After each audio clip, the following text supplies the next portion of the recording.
Hello everyone, welcome back. Macro economics में हमारा topic चल रहा है मेजरमेंट ऑफ नेशनल इनकम, और मेजरमेंट ऑफ नेशनल इनकम के इस लेक्चर में हम डिस्कस करेंगे measurement of national income as per income method. Previous lecture में हम ऑलरेडी डिस्कस कर चुके हैं कि नेशनल इनकम को मेजर करने की 3 डिफरेंट मेथड्स होती हैं, वैल्यू एडेड, इनकम और एक्सपेंडिचर। प्रीवियस लेक्चर में हमने वैल्यू एडेड मेथड पढ़ी, अब हम बात कर रहे हैं इनकम मेथड की। देखिए, जैसा कि यहाँ पर हम वर्ड पढ़ रहे हैं इनकम मेथड, इसका मीनिंग ये होगा कि ये जो हमारी नेशनल इनकम मेजर करने की मेथड है, that completely emphasise on the income generated in the economy. जो भी आपकी इकोनॉमी में इनकम जनरेट हो रही है, ठीक है, जो लोग इनकम अर्न कर रहे हैं, इनकम अर्न करते हैं, वो इनकम से हम नेशनल इनकम कैलकुलेट करेंगे। अच्छा, इनकम कहां से जनरेट होती है? तो ये इसका आंसर छुपा है इसके दूसरे नाम में। इसका एक और नाम है, that is what? Factor payment method. ठीक है, अब ये जो फैक्टर वर्ड यूज किया गया है, फैक्टर जो डिराइव किया गया है, ये डिराइव किया गया है from the word factors of production. Factors of production, ये इकोनॉमिक्स का बेसिक आपका लेसन होता है कि in economy there are total 4 factors of production: land, labour, capital and entrepreneurship skills. और जब एक पार्टी दूसरी पार्टी को ये फैक्टर्स ऑफ प्रोडक्शन देती है, तो दूसरी पार्टी उसके अगेंस्ट कुछ पेमेंट करती है, that is called as what? Factor payment. देने वाले के लिए वो फैक्टर पेमेंट, लेने वाले के लिए वो फैक्टर इनकम। बस यहां से हमारी इनकम जनरेट होती है। मींस हम यहां पर सारे फैक्टर्स ऑफ प्रोडक्शन की इनकम के अगेंस्ट जो इनकम जनरेट होती है उसको प्लस करते हैं, तो वो हमारा टोटल नेशनल इनकम हो जाएगा as per what? Income method. देखिए, अब हमारे 4 फैक्टर्स ऑफ प्रोडक्शन कौन से होते हैं? First factor of production is what? Land. Second factor of production is what? Labour. Third factor of production is capital and fourth factor of production is what? Entrepreneurship skills. ठीक है, अब आपको पता है इन 4 फैक्टर्स ऑफ प्रोडक्शन के against जो income generate होती है, उन इनकम के नाम क्या है पहले मैं लिख देता हूं। देखिए, लेबर के अगेंस्ट क्रिएट होता है वेजेस एंड सैलरीज, वेजेस सिर्फ हम वेजेस बोलते हैं। लैंड के अगेंस्ट बनता है रेंट एंड रॉयल्टी, ठीक है जी। उसके बाद कैपिटल के अगेंस्ट बनता है इंटरेस्ट, और एंटरप्रेन्योरशिप स्किल्स के अगेंस्ट क्रिएट होता है प्रॉफिट। बस अब आप इन चारों को ऐड कर दें तो आपके नेशनल इनकम तक आप पहुंच जाएंगे। ठीक है, डोमेस्टिक इनकम तक पहुंचते हैं, फिर नेशनल इनकम में और आगे कैलकुलेशन हो जाता है। फाइन, बट हम थोड़ा सा इसको टेक्निकली डिस्कस कर रहे हैं, तो टेक्निकली क्या बोलते हैं? देखिए, ये हमारे 4 फैक्टर्स ऑफ प्रोडक्शन है, और ये 4 फैक्टर्स ऑफ प्रोडक्शन ही हमारी इनकम का बेस बनेंगे नेशनल इनकम के कैलकुलेशन में एज पर इनकम मेथड। ठीक है, वो कैसे? देखिए, हमारे पास यहां पर जो एलिमेंट बनते हैं नेशनल इनकम में, वो 3 एलिमेंट्स बनते हैं। ठीक है, उसमें फर्स्ट एलिमेंट होता है जिसको हम बोलते हैं compensation of employees. First element क्या कहलाएगा? Compensation of employees. देखिए, एम्प्लॉइज अगर वर्ड यूज कर दिया, मींस जो लोग जॉब करते हैं, कहीं दूसरी जगह पर काम करते हैं, ऐसे लोग क्या कहलाते हैं? Those are called as what? Labour. और लेबर को क्या मिलती है? Wages and salaries. बट हम यहां पर वेजेस एंड सैलरीज वर्ड नहीं यूज करते, technically we basically use the word compensation of employees. हम compensation of employees word use करते हैं। ठीक है, सेकेंड जो हमारा एलिमेंट है, that is what? Operating surplus. ठीक है, नाम में सारे कंसेप्ट छुपे होते हैं। देखिए, ऑपरेटिंग सरप्लस मींस वो सरप्लस जो हम की कोई ऑपरेशंस करके, कोई काम करके हम अर्न करते हैं। ठीक है, थर्ड के बारे में अभी बात नहीं कर रहा, that is mixed income of self employed, हम उस पर बाद में डिस्कशन करेंगे। फाइन, अब देखिए, 1 बाय 1 इन एलिमेंट्स को डिस्कस करते जाते हैं। 3 एलिमेंट्स बताया मैंने, कौन सा? Compensation of employees, operating surplus and third is mixed income. Mixed income को हम बाद में डिस्कस करेंगे। ठीक है, first we will discuss about the compensation of employees. देखिए, एम्प्लॉइज या लेबर, एक बात याद रखिएगा कि हम लेबर उसी बंदे को बोलेंगे जो अपनी सर्विसेज किसी और के लिए प्रोवाइड कर रहा है, मींस किसी के अंडर में काम करता है, कहीं पर वो जॉब करता है, कहीं पर नौकरी करता है। ठीक है, उसके अगेंस्ट, उस जॉब के अगेंस्ट जो उसको पैसा मिलता है, फिर वो भले ही छोटे लेवल की जॉब हो, बड़े लेवल की जॉब हो, या बहुत बड़े लेवल की जॉब हो, इकोनॉमी सबको लेबर के अंदर ही कंसिडर करती है। वो लोग जो किसी और के लिए जॉब करते हैं, सब इकोनॉमिक्स में लेबर ही माने जाते हैं। फाइन, और उस लेबर की सर्विसेज प्रोवाइड करने के अगेंस्ट जो उनको मनी रिसीव होता है, जो भी रेम्यूनरेशन मिलता है, या जो भी इनकम जनरेट होती है, that is called as what? Compensation of employees. Employee को मिलने वाला कॉम्पनसेशन किससे मिलेगा? तो naturally this compensation the employee will receive this compensation from his employer, जिसके लिए वो नौकरी करता है, वो वहां से उसको कॉम्पनसेशन मिलता है। फाइन, अब देखिए, इस कॉम्पनसेशन ऑफ एम्प्लॉइज के 3 एलिमेंट्स होते हैं। First is what? Compensation in cash. First होता है कॉम्पनसेशन इन कैश, सेकंड होता है कॉम्पनसेशन इन काइंड, ठीक है, and third one is what, employer's contribution. ये वर्ड ध्यान रखिएगा, एम्प्लॉय वर्ड यूज नहीं कर रहा हूं मैं, एम्प्लॉयर्स कंट्रीब्यूशन टूवर्ड्स एसएसएस का फुल फॉर्म होता है सोशल सिक्योरिटी स्कीम, ठीक है। तो हमारे इस कॉम्पनसेशन ऑफ एम्प्लॉइज के 3 सब एलिमेंट्स हो गए, ठीक है। फर्स्ट सब element is what, compensation in cash, second is compensation in kind, और थर्ड होता है एम्प्लॉयर्स कंट्रीब्यूशन, मींस मालिक का, नौकर का नहीं, मालिक का, employer's contribution towards social security scheme. अब वन बाय वन इनको हम इन डिटेल डिस्कस करते जाते हैं ताकि आपको इसका कंसेप्ट क्लियर हो जाए। देखिए, सबसे पहले मैंने कहा कॉम्पनसेशन इन कैश, जब एक एम्प्लॉई एम्प्लॉयर को अपनी सर्विसेज देता है तो एम्प्लॉयर उसको कैश में कॉम्पनसेट करता है, एम्प्लॉयर उसको काइंड में कॉम्पनसेट करता है, और एम्प्लॉयर उसकी सोशल सिक्योरिटी के लिए कुछ ना कुछ अरेंजमेंट्स करता है। एम्प्लॉयर जिसके लिए वो काम कर रहा है, एम्प्लॉयर अपने एम्प्लॉय को कैश में कॉम्पनसेट करता है, कॉम्पनसेशन इन कैश। एम्प्लॉयर अपने एम्प्लॉय को काइंड में कॉम्पनसेट करता है, काइंड में मींस कुछ सर्विसेज दे करके, तो that is called as compensation in kind. और एम्प्लॉयर अपने एम्प्लॉय की सोशल सिक्योरिटी को इंश्योर करने के लिए कहीं ना कहीं कुछ ना कुछ अरेंजमेंट्स करता है, वो कहलाता है employers contribution towards triple S. Fine. अब देखिए, कॉम्पनसेशन इन कैश का मतलब होता है जब जब एम्प्लॉयर अपने एम्प्लॉई को किसी काम के लिए कैश पेमेंट कर दे तो that is called as compensation in cash, उसको बोलेंगे हम कॉम्पनसेशन इन कैश, कैश में कॉम्पनसेशन दिया जा रहा है, ठीक है। फाइन। तो कॉम्पनसेशन इन कैश में क्या आ जाएगा, आपकी सैलरी आ जाएगी, basic salary. Basic salary means जो सैलरी आपको मिलती है, सैलरी के अलावा आपको क्या आ जाएंगे, वेजेस आ जाएंगे, उसके अलावा आपके पास आ जाते हैं, अच्छा उसके अलावा आती है आपकी जैसे क्या बोलते हैं उसको, बोनस, ठीक है, बोनस आ जाता है। अगर एम्प्लॉई को एम्प्लॉयर से कोई कमीशन मिल रहा है अपनी वर्किंग्स के अगेंस्ट तो वो भी इसमें आ जाएगा, और इसमें आ जाते हैं हमारे सारे अलावेंसेस, ठीक है। ये वर्ड अलावेंसेस में इसलिए यूज कर रहा हूं क्योंकि इसी एक वर्ड के अंदर बाकी की सारी आइटम्स आ जाएंगी। देखिए, सैलरी तो वो जो काम कर रहा है उसके बदले जो उसको सैलरी मिल रही है वो बेसिक सैलरी, सैलरी इधर आ जाती है। वेजेस, देखिए 2 टाइप के जॉब होते हैं, एक व्हाइट कॉलर्ड और एक ब्लू कॉलर्ड। तो जो ब्लू कॉलर्ड मजदूर तबके का बंदा होता है उसको वेजेस बोलते हैं, और सैलरी जो अपने ऑफिस स्टाफ का या जो एग्जीक्यूटिव क्लास का बंदा होता है उसको सैलरी मिलती है, ठीक है। तो salary is also a part of compensation in cash, means employer employee को कैश दे रहा है। कॉम्पनसेशन इन कैश वेजेस भी होगा। बोनस, बोनस जो होता है ये किसी स्पेसिफिक फेस्टिवल पर या किसी स्पेशल ओकेजन पे मिलता है। जैसे हमारे इंडिया में जो बोनस है वो दिवाली के ऊपर मिलता है, दिवाली के पर जो एम्प्लॉयर्स हैं वो अपने एम्प्लॉई को कुछ ना कुछ बोनस देते हैं, 1 मंथ की इक्विवेलेंट, 2 मंथ्स की इक्विवेलेंट, ऐसे बोनस कुछ ना कुछ डिक्लेयर होता है। बट वो बोनस भी क्या होता है, एम्प्लॉयर की तरफ से एम्प्लॉई को दिया जाने वाला कैश एमोल्यूमेंट होता है। फाइन।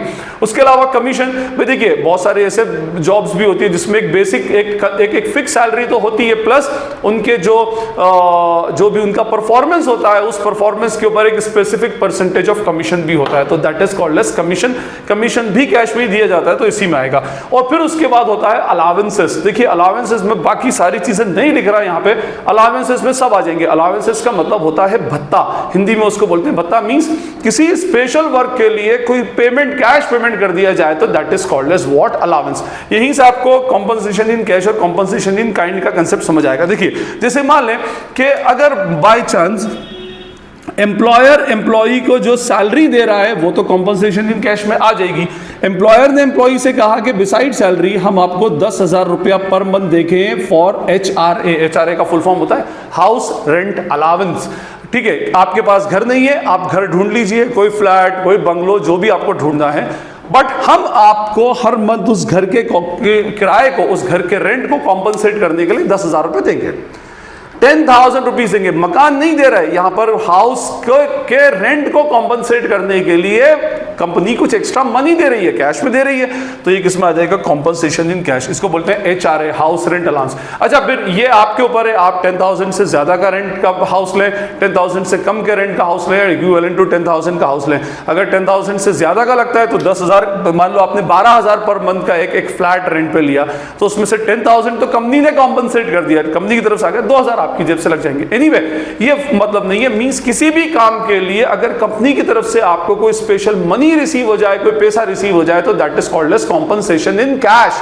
ठीक है। अब इसमें सारे अलावेंसेस जो होते हैं, सॉरी अलावेंसेस कहते हैं उसको, और सारे अलावेंसेस कैश में ही दिए जाते हैं। बहुत सारे अलावेंस है, जैसे मैंने कहा हाउस रेंट अलाउंस, इसी के साथ हो जाएगी यूनिफॉर्म अलाउंस, मींस बंदों को जो अपने पुलिस और आर्म फोर्सेस के लोग होते हैं, इनको अपनी यूनिफॉर्म को अपकीप और मेंटेन रखना पड़ता है, उसके लिए गवर्नमेंट की तरफ से उनको कुछ कैश एमोल्यूमेंट दिया जाता है, that is called as uniform allowance. उसके अलावा ट्रांसपोर्ट अलाउंस होता है। ट्रांसपोर्ट अलाउंस मींस कम्यूटेशन के लिए, ऑफिस से घर, घर से ऑफिस आने जाने के लिए बस या कार फैसिलिटी आप लेते हो, तो उसके लिए जो आपका एम्प्लॉयर है वो आपको कॉम्पनसेट करता है कैश में, दैट इज कॉल्ड एज क्या बोला मैंने, ट्रांसपोर्ट अलाउंस। उसके अलावा ट्रांसपोर्ट अलाउंस के अलावा अपना डियरनेस अलाउंस होता है। डियरनेस अलाउंस एक बहुत इंपॉर्टेंट टर्म है। डियरनेस अलाउंस मींस महंगाई भत्ता, जो इन्फ्लेशन बढ़ रहा है उस इन्फ्लेशन को कॉम्पनसेट करने के लिए एम्प्लॉयर एम्प्लॉय की सैलरी तो नहीं बढ़ाता, उसका डियरनेस अलाउंस में इंक्रीमेंट कर देता है, स्पेशली गवर्नमेंट एम्प्लॉयज को डीए मिलता है, ठीक है। उसके अलावा non practising allowance, hostel allowance, warden allowance, ठीक है, और उसके अलावा फिक्स्ड मेडिकल अलाउंस, बंदा बीमार पड़े या नहीं पड़े उसको पैसा मिल जाता है। उसके अलावा आपका फिक्स्ड मेडिकल अलाउंस के अलावा आपका कन्वेंस अलाउंस हो जाएगा, अंडरग्राउंड अलाउंस हो जाएगा, हाई कॉस्ट लिविंग अलाउंस हो जाएगा, और इस तरह से जो है ये हमारे अलाउंसेस बेसिकली मिलते हैं, ठीक है। तो ये कहलाया हमारा कॉम्पनसेशन इन कैश। हम इसको क्या बोलेंगे, कॉम्पनसेशन इन कैश। मींस जब भी एम्प्लॉयर एम्प्लॉई को कैश के फॉर्म में कॉम्पनसेट कर दे, कैश दे दे किसी भी काम के लिए, वो कहलाता है compensation in cash. I hope it is clear. ये सारी चीजें उसके अंदर आती है मोटी मोटी, ठीक है। Now come to the second, that is what compensation in kind।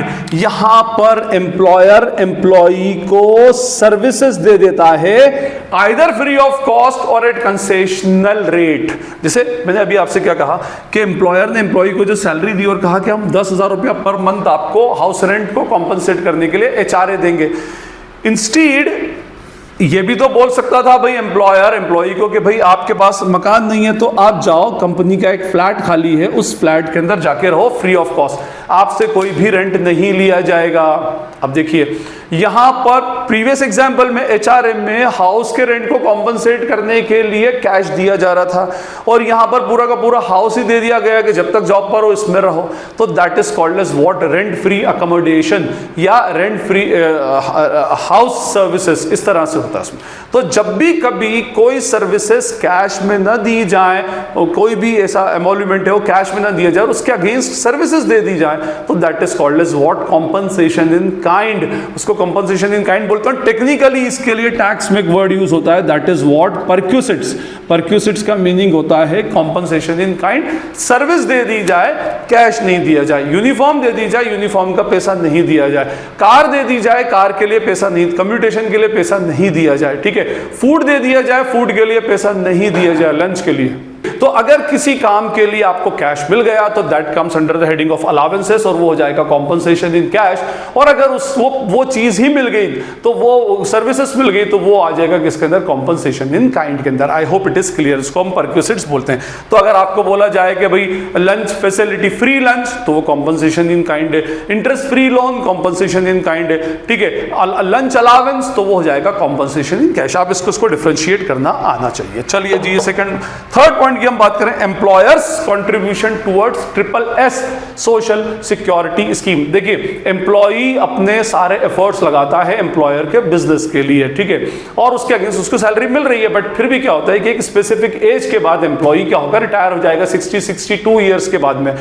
अब 60-62 ईयर्स में उसकी एफिशिएंसी वैसे ही डाउन हो जाती है, तो वो अब क्या करेगा आगे, उसकी सोशल सिक्योरिटी के लिए कुछ ना कुछ तो करना पड़ेगा ना। तो एम्प्लॉयर अपनी तरफ से उसकी सोशल सिक्योरिटी को इंश्योर करने के लिए कुछ ना कुछ कंट्रीब्यूशन करता, उसको पैसा नहीं देगा, वो जब तक वो जॉब में रहेगा वो कुछ ना कुछ कंट्रीब्यूशंस करेगा, अपने पास पैसा जमा करके रखेगा, और जब वो बंदा रिटायर होगा तो उसके बाद में वो अमाउंट उसको रिलीज कर दी जाती है। देखिए सबसे पहले अगर हम बात करें एम्प्लॉयर्स कंट्रीब्यूशन टुवर्ड्स SSS में, तो इसमें आ जाएगा रिटायरमेंट पेंशन।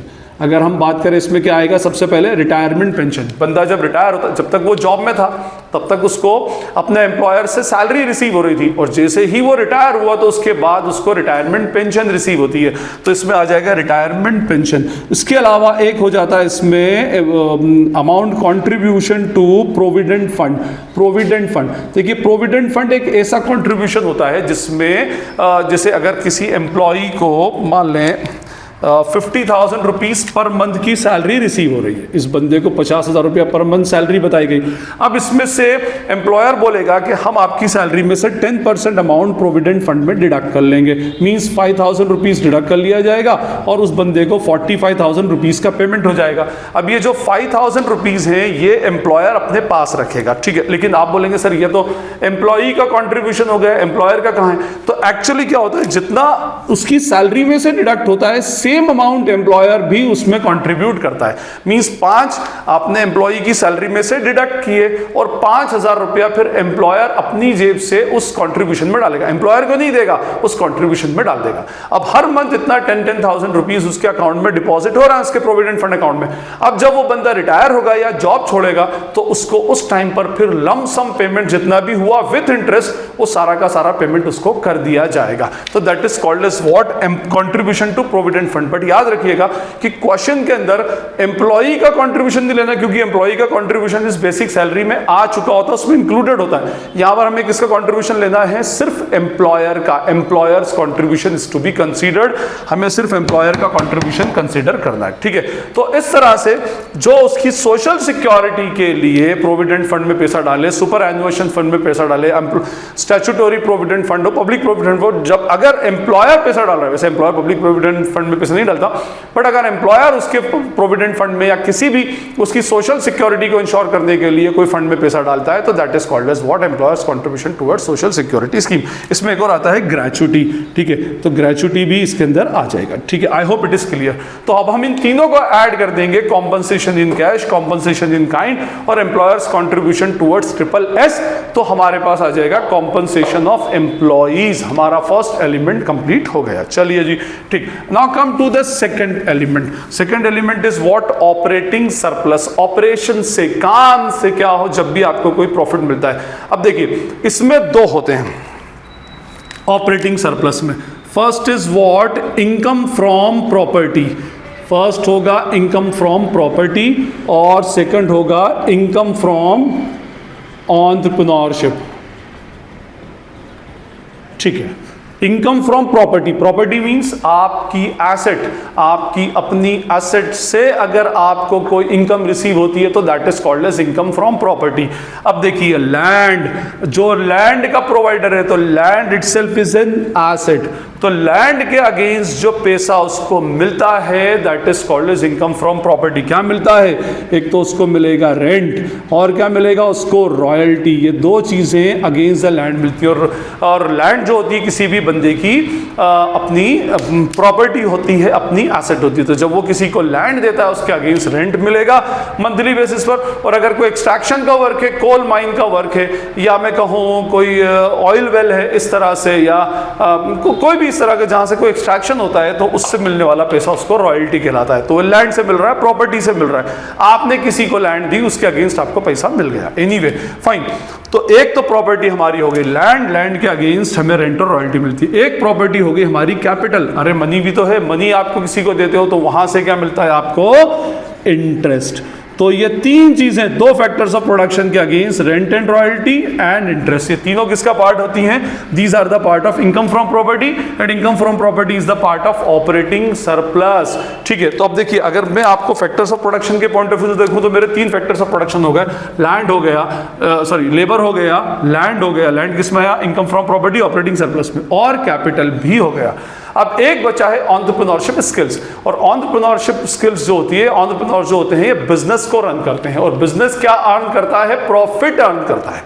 तो इसके अंदर क्या आएगा? इनकम फ्रॉम एंटरप्रेन्योरशिप के अंदर आएगा प्रॉफिट, ठीक है। लेकिन किसी भी बिजनेस का प्रॉफिट पूरी तरह से एंटरप्रेन्योर का या बिजनेसमैन का नहीं होता।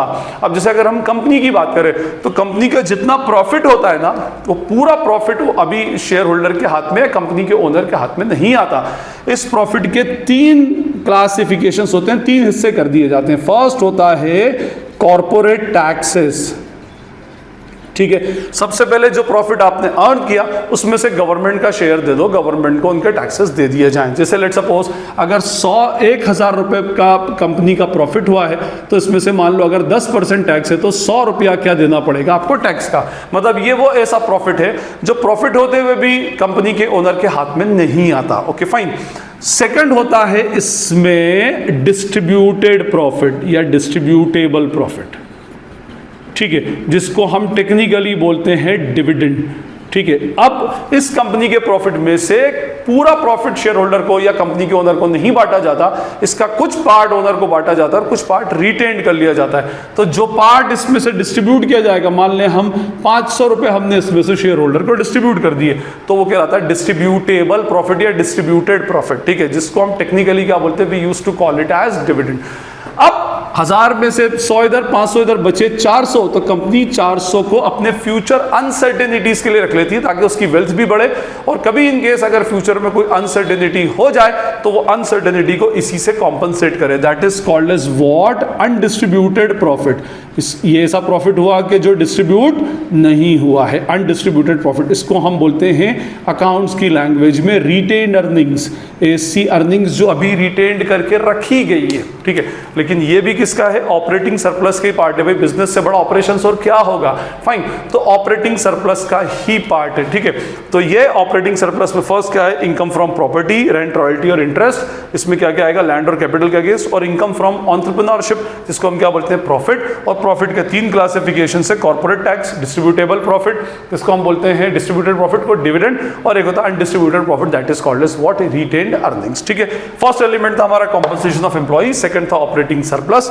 And now come to the third element. Third element के लिए मेरे पास जगह नहीं है, मैं ऊपर लिख देता हूं। देखिए थर्ड एलिमेंट जो होता है that is called as what, mixed income. इसको हम बोलते हैं mixed income of self employed.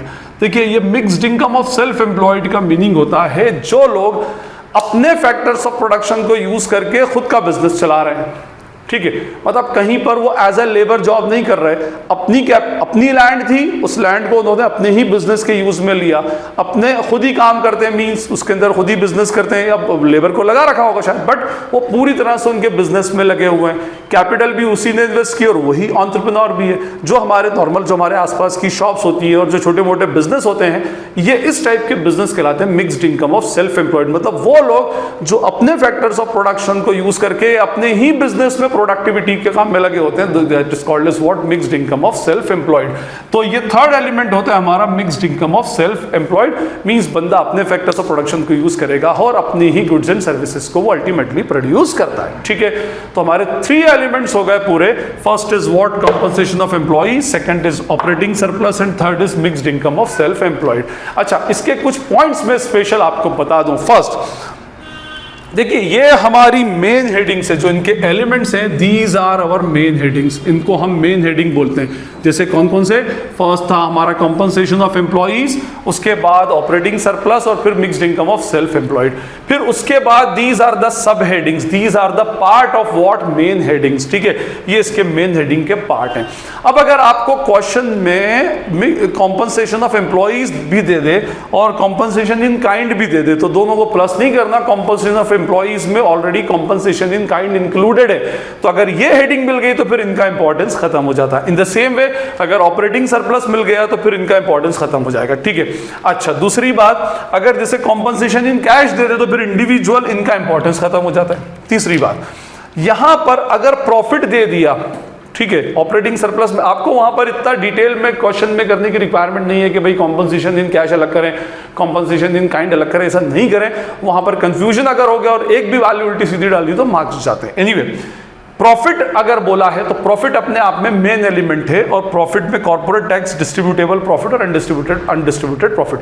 अगर ये तीनों इंडिविजुअली दिए हैं तो तीनों को प्लस करके प्रॉफिट बना देंगे, और अगर प्रॉफिट खुद दे रखा है और इनमें से कोई एलिमेंट दे रखा है तो फिर वो एलिमेंट को इग्नोर कर देंगे, क्योंकि प्रॉफिट अगर गिवन है तो प्रॉफिट में वो सारी तीनों चीजें ऑलरेडी इंक्लूडेड हैं। आई होप इट इज क्लियर। तो हमारे ये 3 एलिमेंट्स मिलकर के क्या बनाते हैं, हमारा national income as per income method. But इसके अंदर एक थोड़ा सा और ट्विस्ट है। देखिए मैंने आपको कहा कि जो हमने वैल्यू एडेड मेथड पढ़ी थी, वहाँ पर value added by primary sector, secondary sector, tertiary sector से जो हमारा आंसर आता था दैट वाज जीवीए टेम्पी और जीडीपीए टेम्पी। बट यहाँ पर हमारा आंसर थोड़ा सा डिफरेंट आता है। जब हम यहाँ पर कॉम्पनसेशन ऑफ एम्प्लॉइज लेते हैं, सीओई बोलते हैं इसको शॉर्ट में, कॉम्पनसेशन ऑफ एम्प्लॉइज, अब उसके एलिमेंट सब आ गए इसमें। हाँ, और नंबर 2 सेकंड क्या है, ऑपरेटिंग सरप्लस लेते हैं, इसमें भी सारे एलिमेंट आ गए। एंड नंबर 3 क्या, mixed income of self employed लेते हैं, mixed income of self employed. तो तीनों का जो टोटल आता है that is what, NDP at FC, जिसको हम बोलते हैं डोमेस्टिक इनकम। आपकी इकोनॉमी की डोमेस्टिक इनकम, नेशनल नहीं, domestic means with in the economic territory of the country, आपकी इकोनॉमिक टेरिटरी के अंदर अंदर की इनकम की बात करें। ठीक है, देखिए नेट बोला गया मींस डेप्रिसिएशन ऑलरेडी इसमें से डिडक्टेड है। क्यों? क्योंकि देखिए आपने जो एंटरप्रेन्योर की इनकम ली है वो नेट ली है, सब कुछ डिडक्ट करने के बाद तो ये नेट इनकम आ गई। ठीक है, डेप्रिसिएशन उधर एंटरप्रेन्योर की इनकम में ही काम आएगा प्रॉफिट, अगर प्रॉफिट ले रहा है मींस ऑलरेडी डेप्रिसिएशन डिडक्ट हो चुका है। डीपी ये है domestic product, domestic product means हम इकोनॉमिक टेरिटरी की बात कर रहे हैं, हमने फैक्टर इनकम फ्रॉम अब्रॉड और फैक्टर इनकम टू अब्रॉड को कंसीडर ही नहीं किया। और फैक्टर कॉस्ट इसलिए बोल रहे हैं क्योंकि इसमें से एनआईटी डिडक्ट हो चुका है। नेट इनडायरेक्ट टैक्सेस यूजुअली कौन पे करता है, अपना एंटरप्रेन्योर्स पे करते हैं, ना फर्म सेक्टर पे करती है। और हम यहाँ फर्म सेक्टर का प्रॉफिट ले रहे हैं मींस हम ऑलरेडी फर्म सेक्टर का इनडायरेक्ट टैक्स डिडक्ट कर चुके हैं, तो इसलिए यहाँ पर वर्ड एफसी आता है और इसको हम बोलते हैं डोमेस्टिक इनकम। अब मुझे मान लीजिए इससे क्या चाहिए, NP at FC which is my national income, तो एन और क्या गिवन है मेरे पास, एनडीपी एट एफसी, इन तीनों से एनडीपी एट एफसी आ जाएगा। एन से एन पर आना है तो नो चेंज, डीपी से एनपी पर आना है तो प्लस एनएफआई है, और एफसी से एफसी पर आना है तो नो चेंज। तो डोमेस्टिक इनकम में एनएफआई ऐड कर दीजिए तो आपके पास आ जाएगी नेशनल इनकम। ठीक है, तो ये हमारे डिफरेंट कंपोनेंट्स थे इनकम मेथड के। आई होप आपको ये कंपोनेंट्स क्लियर हो गए होंगे। नेक्स्ट लेक्चर में हम इसके प्रिकॉशंस ऑफ इनकम मेथड देखेंगे और फिर उसके बाद इसके न्यूमेरिकल। ठीक है, तो अगर आपको इसमें स्टिल कोई क्वेरी या डाउट लगता है, किसी कंपोनेंट में प्रॉब्लम है या किसी और उसमें, तो आप मुझसे कमेंट सेक्शन में नीचे पूछ सकते हैं। ठीक है, और अगर आपको ये वीडियो यूजफुल लगता है तो इसे अपने फ्रेंड्स के साथ में शेयर करें, चैनल को सब्सक्राइब करें और वीडियो को जरूर लाइक करें। Najeeb Hashmi signing off from Najeeb Hashmi's academy. Thank you.